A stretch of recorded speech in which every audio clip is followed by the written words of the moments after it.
नमस्कार बंधुरा आज आपनादेर जोन्नो निये एसेछि इलिश माछेर रेसिपि।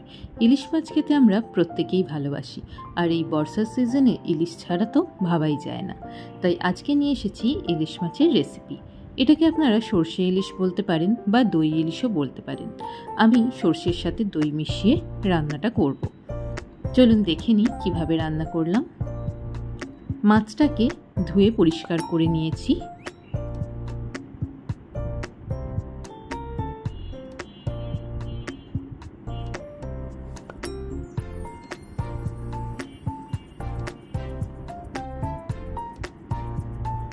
एरपर माछे माखिए नेब नुन और हलुद। नुन हलुद माखिए आध घंटा मतो रेखे दिते पारेन।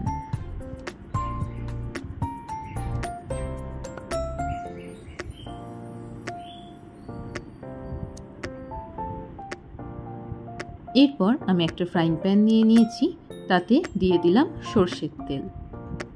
बेश अनेकटा परिमाणे सर्षेर तेल दिए निয়েছি।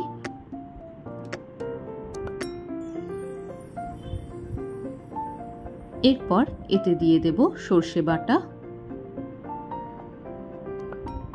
तार साथे दिए देब टक दई।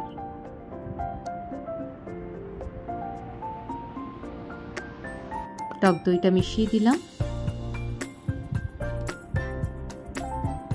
दिए दिलाम नुन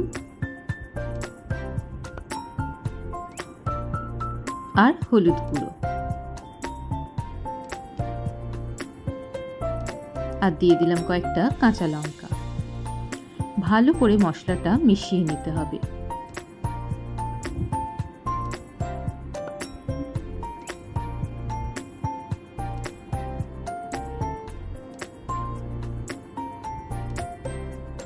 ভালো করে মিশিয়ে নিয়েছি। এরপর মাছগুলো মিশিয়ে দেব।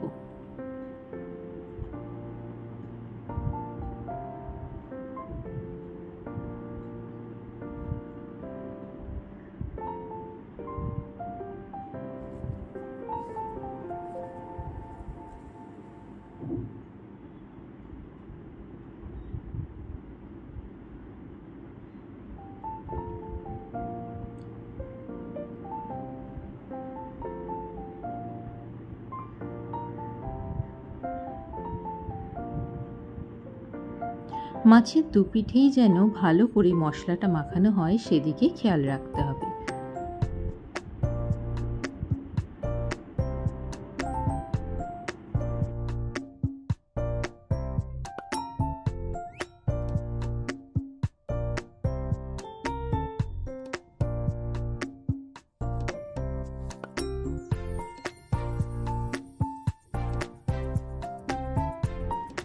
এরপর উপর থেকে বেশ খানিকটা সরষের তেল ছড়িয়ে দিলাম।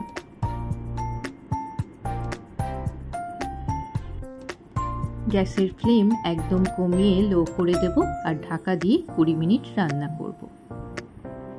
দেখুন 20 মিনিট বাদে আমাদের ইলিশ ভাপে বা সরষে ইলিশ রেডি হয়ে গেছে। দই ইলিশও এটাকে আমরা বলতে পারি। সম্পূর্ণভাবে রেডি হয়ে গেছে।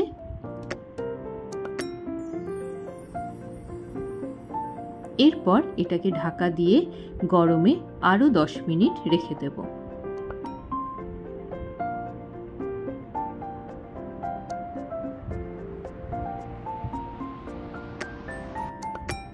ব্যাস রেডি হয়ে গেছে আমাদের ইলিশ মাছ। এবার গরম গরম ধোঁয়া ওঠা ভাতের সাথে সার্ভ করুন দই ইলিশ বা সরষে ইলিশ। আশা করি রেসিপিটা আপনাদের ভালো লেগেছে আর ভালো লাগলে অবশ্যই লাইক শেয়ার আর কমেন্টস করবেন। আমাকে কমেন্টসে কিন্তু জানাতে ভুলবেন না আপনাদের কেমন লেগেছে আর বন্ধুদের সাথে অবশ্যই রেসিপিটা শেয়ার করে নেবেন। আজ এই পর্যন্তই, দেখা হবে আবার নেক্সট ভিডিওতে। আর হ্যাঁ, আমাকে জানাতে ভুলবেন না আপনারা কোন জায়গা থেকে আমার এই ভিডিওটা দেখছেন।